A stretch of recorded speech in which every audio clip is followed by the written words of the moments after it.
हुए भी इतना सा सत्य समझ नहीं पाते। या तो हम बीते हुए समय के स्मरणों को घेर कर बैठे रहते, या फिर आने वाले समय के लिए हम योजनाएं बनाते रहते हैं और जीवन जीवन बीत जाता है। एक सत्य यदि हम हृदय में उतार लें कि ना हम भविष्य देख सकते हैं, ना ही भविष्य निर्मित कर सकते हैं, हम तो केवल धैर्य और साहस के साथ भविष्य को आलिंगन दे सकते हैं, स्वागत कर सकते हैं भविष्य का। तो क्या जीवन का हर पल जीवन से नहीं भर जाएगा? स्वयं विचार कीजिए।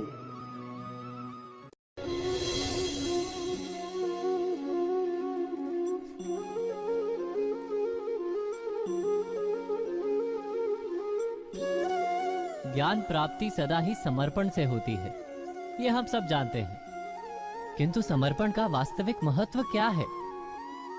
क्या हमने कभी विचार किया? मनुष्य का मन सदा ही ज्ञान प्राप्ति में विभिन्न बाधाओं को उत्पन्न करता है। कभी किसी अन्य विद्यार्थी से ईर्ष्या हो जाती है, कभी पढ़ाए हुए पाठों पर संदेह जन्मता है और कभी गुरु द्वारा दिया गया दंड मन को अहंकार से भर देता है। नहीं, क्या ऐसा नहीं होता? न जाने कैसे कैसे विचार मन को भटकाते हैं, और मन की इसी अयोग्य स्थिति के कारण हम ज्ञान प्राप्त नहीं कर पाते। मन की योग्य स्थिति केवल समर्पण से निर्मित होती है। समर्पण मनुष्य के अहंकार का नाश करता है। ईर्ष्या, महत्वाकांक्षा आदि भावनाओं को दूर कर हृदय को शांत करता है और मन को एकाग्र करता है।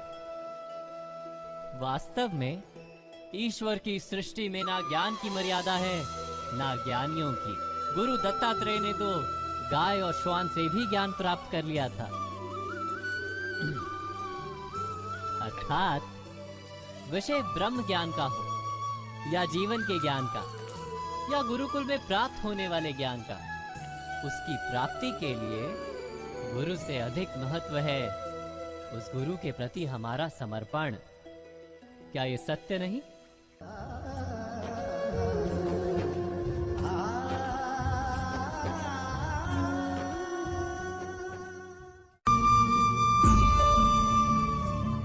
प्रत्येक मनुष्य के जीवन में ऐसा क्षण अवश्य आता है जब सारे स्वप्न, सारी आशाएं, सारे दृश्य ध्वस्त हो जाते हैं। जीवन के सारे आयोजन ही बिखर जाते हैं।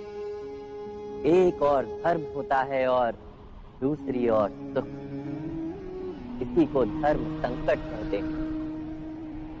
जब धर्म का वहन ही संकट हो और धर्म का त्याग ही सुख हो। विचार कीजिए, कभी किसी स्वजन के विरुद्ध सत्य बोलने का अवसर प्राप्त हो जाता है, कभी ठीक दरिद्रता के समय सरलता से चोरी करने का मार्ग प्राप्त हो जाता है, कभी किसी शक्तिशाली राजनेता या राजा के